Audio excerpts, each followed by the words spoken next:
Ihangana rikomeye ni kimwe mu byaranze imikino 103 imaze guhuza ikipe ya Rayon Sports ndetse n'ikipe ya APR FC. Rayon Sports na APR FC amakipe afatwa nka Real Madrid na FC Barcelona, akamaze gukina imikino 103. Ese umukino wa 104 ni iki byitezwe? Icyo nkurutse ni ugukora subscribe, like, share, comment kuri Togo Sports Ubuzima. Dushima mwese mukomeje kuyikurikira, wanadusanga kuri Instagram Togo Sports Ubuzima, TikTok Togo Sports Ubuzima ndetse na YouTube ni Togo Sports Ubuzima. Mu Kinyarwanda bavuga ngo iminsi iba myinshi igahembwa n'umwe gusa. Ni umunsi wari utegerejwe n'abakunzi b'umupira w'amaguru mu Rwanda wageze aho ku munsi wo kuri uyu wa gatandatu saa 12 ikipe ya Rayon Sports igomba kwakira APR FC umukino w'ikirarane cyo ku munsi wa gatatu wa shampiyona. Iyo ngengabihe ya shampiyona gisohoka kimwe mu bintu benshi bahita bareba ni umunsi Rayon Sports izakina na APR FC. Umukino rero amaze gufata amarangamutima y'Abanyarwanda, dore ko usanga n'udasanzwe akurikira ibijyanye n'umupira w'amaguru aba abaza ngo izakinwa ryari. Iyo wabaye ntawe uryama, ufana utsinzwe ashobora no kuburara, umutoza utsinze ashobora no kwirukanwa, umukinnyi utsinze bishobora kumuhindurira ubuzima, umufana utsinze bimurutira igikombe. Kuri inshuro aya makipe yombi rero agiye guhura asa nkaho ari mu bihe bimwe, naho imwe isa nkaho iri hejuru y'indi gato. Rayon Sports imaze iminsi iri mu bihe byiza, dore ko kuva shampiyona yatangira itaratsindwa umukino n'umwe, ndetse ikaba imaze imikino 8 itsinda yikurikiranya, imikino 8 yikurikiranya itsinda, bikaba ari nabyo byatumye iri ku mwanya wa mbere n'amanota 26 kugeza ubu. Ni mu gihe APR FC yo itari mu bihe byiza cyane, dore ko n'umukino uheruka yatakaje amanota inganya na Police FC 1-1, none ikaba iri ku mwanya wa gatanu n'amanota 17 gusa, ikaba igifite ibirarane bibiri. Amakipe yombi yaherukaga guhura ku mukino wiswe uwo gusogongera Stade Amahoro wakinwe mu kwezi kwa gatandatu muri uyu mwaka, akaba yararangiye amakipe yombi anganya 0-0 muri shampiyona, aho baherukaga guhura mu kwezi kwa gatatu muri uyu mwaka, akaba ari wari muri shampiyona, aho baherukaga guhura mu kwezi kwa gatatu muri uyu mwaka, ukaba ari umukino wararangiye APR itsinze ibitego 2-0. Inkomoko yo guhangana hagati y'amakipe yombi: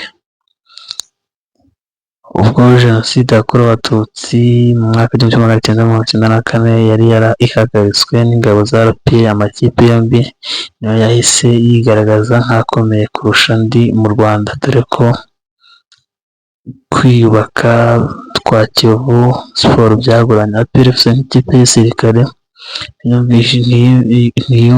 ntiyiyumvishaga uburyo yatsindwa n'ikipe y'abasivili, mu gihe na Rayon Sports yari ikunzwe n'Abanyarwanda batagira ingano itumvishaga uburyo yatsindwa n'ikipe yari ishinzwe vuba. Byarangiye zibaye abakeba ibihe byose. Kiyovu Sport yahanganaga na Rayon Sports mbere ya Jenoside yakorewe Abatutsi iba ivuyemo, gutyo nubwo ubu imaze imyaka 3 yerekana ko yagarutse. Usibye ibi kandi, amakipe niyo hanganira ibikombe bikinirwa mu Rwanda, ariko mu myaka 3 ishize hanyuzemo ikipe imwe gusa, ikaba ari itwara igikombe cya shampiyona, naho ibindi byose akaba ari APR FC na Rayon Sports yagiye ibyiharira. Guhangana ku makipe yombi si ubuhanga bwo mu kibuga gusa, kuko nk'abafana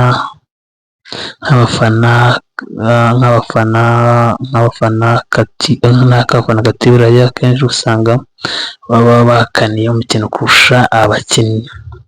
Rayon Sports bita APR FC Gikona n'APR FC bita Rayon Sports Gasenyi. Ubwo umukino wahuje amakipe yombi muri Mata 2019 wari urangiye, abafana b'impande zombi barahanganye baterana amacupa n'ibindi bari bafite. Ibi byaviriyemo amakipe yabo guhana na Ferwafa.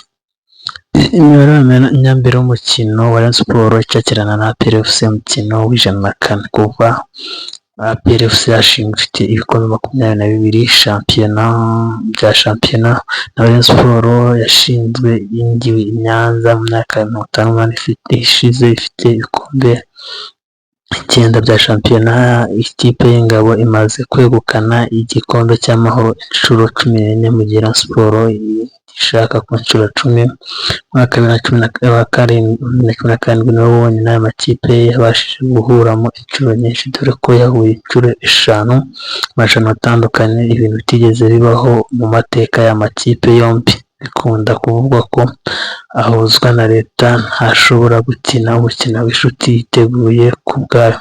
Sandi kuva mu mwaka w'ibihumbi bibiri na gatanu ni ufashe imikino ya shampiyona ukongeraho n'amarushanwa, ikipe zagiye zihuriramo n'imikino ya gishuti nubwo itabaye inshuro nyinshi. Usanga Rayon Sports na APR FC zimaze guhura imikino 3. Muri izo nshuro zose hamwe APR FC imaze gutsinda inshuro nyinshi, aho imaze gutsinda inshuro 44. Rayon Sports ikaba yaratsinze inshuro 33, nabo bakaba baranganije inshuro 26. Mu gihe imikino 3 habonetsemo ibitego 63, harimo 26 ku ruhande rwa Rayon Sports n'ibitego 37 ku ruhande rwa APR FC. Hanyuma kandi umukino uheruka guhuza amakipe yombi muri shampiyona warangiye APR FC itsinze ibitego 2-0. Imikino yahuje Rayon Sports na APR FC utazibagirana umukino wa mbere utazibagiranwa n'uwakinwe tariki 3 Ugushyingo 1996, tariki ya 3 Ugushyingo 1996 Nyamirambo, ku mukino wa nyuma w'igikombe cyari cyateguwe n'iyahoze ari Kaminuza Nkuru y'u Rwanda mu rwego rwo gukusanya inkunga yo gusana ibyari byangijwe n'inkongi muri iyi kaminuza. Rayon Sports yanyagiye APR FC ibitego 5-2 yongeye kwisubira tariki 23 Ukwakira 1994 kuri Stade Remera Amahoro ku mukino wo kwishyikiriza igikombe cya shampiyona imaze kwegukana uwo mwaka, aho nanone Rayon Sports yongeye gutsinda APR FC ibitego 5-2. Muri 2011 mu gikombe cy'amahoro APR FC yatsinze Rayon Sports 3-1 muri kimwe cya kabiri. APR yatsindiwe na Lionel Simple, Karabang Twite na Papi Fati. Impozamarira ya Rayon Sports atsinzwe na Hamisi Cedric. Hanyuma muri 2012 APR FC yatangiye umwaka w'imikino witwara igikombe cy'isabukuru y'imyaka 25 ya FPR itsinze ku mukino wa nyuma Rayon Sports ibitego 3-1. Ibitego byose byatsinzwe mu gice cya kabiri na Ruhinda Farouk bakunze kwita Setongo watsinze 2, naho ikindi tsindwa na Cyubahiro Jacques. Hategekimana Aphrodis Kanombe yatsindiye Rayon Sports impozamarira mu mukino wa shampiyona kwishyura abaye tariki 9 Werurwe na 13. Rayon Sports na APR FC ibitego 4 bitsinzwe na Hategekimana